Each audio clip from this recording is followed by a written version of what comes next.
জয় শ্ৰীৰাম, জয় Hanuman. Good morning বন্ধুসকল। আজি হনুমান সংকল্পৰ ৪ৰ্থটো দিন। মোৰ মনটো ইমান ভাল নহয়। মনটো ভাল নোহোৱাৰ কাৰণ মই ক'ম বাৰু। ৰাতিপুৱাই প্ৰথম মাহঁতৰ বিচনাখন সামৰি লৈছোঁ।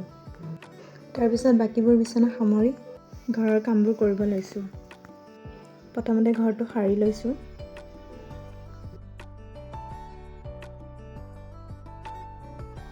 ঘৰটো মচি থাকোঁতেই মানুহজন আহি ওলালেহি। তেওঁ কিবা এটা কথা কৈছে, তেওঁৰ কথা শুনিয়ে হাঁহি উঠি গৈছে।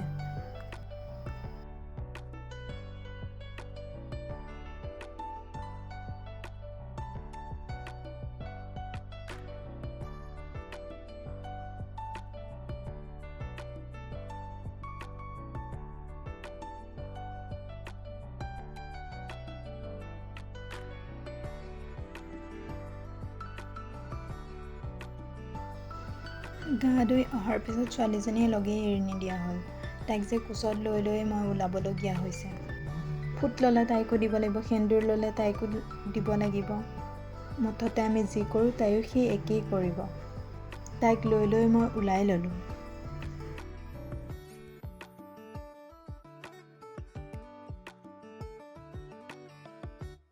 আজি কি হ'ল জানেনে? ছাইডৰ পৰা মই ভিডিঅ'ই কৰিব নোৱাৰিলোঁ। ছোৱালীজনী ইমানেই আমনি কৰি আছেহি। তাই নেদেখাকৈ মনে মনে মোবাইলটো ফ্ৰণ্টত থৈ যেনে তেনে ভিডিঅ'টো কৰি লৈছোঁ। হনুমানজীৰ আগত সদায় ফুল দিওঁ। কেতিয়াবা আগত দিয়া হয়, কেতিয়াবা পিছত দিয়া হয়। কিয় জানো পাহৰি থাকোঁ। সেইবাবে ফুল পিছতে দি দিওঁ কেতিয়াবা। চাকিগছ জ্বলাই ধূপডাল জ্বলাই লৈছোঁ। তাৰপিছত মই লিখি লোৱাখিনি পঢ়ি লৈছোঁ। মই লিখি লোৱাখিনি পঢ়ি লৈ অইন দিনাৰ দৰে হনুমান চালিচাখন আকৌ ৭ বাৰ পাঠ কৰি লৈছোঁ।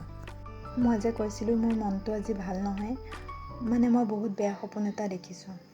সপোনটো এনেধৰণৰ, হনুমান চালিচা পাঠ কৰাৰ সময় পাৰ হৈ গ'ল। অলপ টাইমৰ পিছত যেতিয়া মা আহি পাইছে, মা আহি কৈছে সময় পাৰ হোৱা নাই, তই পাঠ কৰিব পাৰিবি। তাৰপিছত মই চাইছোঁ হয়, সময়টোতো পাৰ হৈ যোৱা নাই। পাঠ কৰিবলৈ গৈ দেখোঁ হনুমান চালিচা পাঠ কৰাৰ সময়ত যিবোৰ সামগ্ৰী, ঘটিত থকা পানীখিনি, চাকি, ধূপ, হনুমানজীৰ ফটো, শিৱ বাবাৰ ফটো, সকলোবোৰ দেখোন খেলি মেলি হৈ আছে। আমাৰ খুৰা ককাই বোলে থাপনাখন উঠাই সকলোবোৰ আঁতৰাই পেলালে। চাওকচোন কি সপোন দেখিছোঁ মই। এনেকুৱানো সপোন দেখিব লাগেনে? সপোনটো দেখাৰ পৰা মোৰ মনটো একেবাৰে ভাল নহয়। এনেকুৱা লাগিছে মই কিবা ভুল কৰিছোঁ নেকি। নাজানো আৰু কি ভুল কৰিছোঁ। হনুমানজীয়েহে গম পাব। সেইবাবে আজি পাঠ কৰাৰ সময়ত হনুমানজীৰ ওচৰত বাৰে বাৰে ক্ষমা খুজিছোঁ। হনুমান চালিচাভাগ পাঠ কৰি সামৰণি মাৰিছোঁ। মই ভিতৰত লক্ষ্মী মা আৰু গণেশজীৰ মূৰ্তি এভাগ থৈছোঁ। তাতে আহি ধূপ লগাই প্ৰাৰ্থনা কৰিছোঁ। ছোৱালীজনীয়ে যে ইমান আমনি কৰিছে, আমনি মানে কি তাইক ধূপ লাগে। ধূপ জ্বলাবলৈ সুবিধাই দিয়া নাই। ধূপডাল জ্বলাই লোৱাৰ পিছত তাই এডাল ধূপ মোৰ পৰা লৈ লয়। ধূপডাল কাঢ়ি কৰি লৈ তাই চাওকচোন হাতটোও পুৰি ল'লে।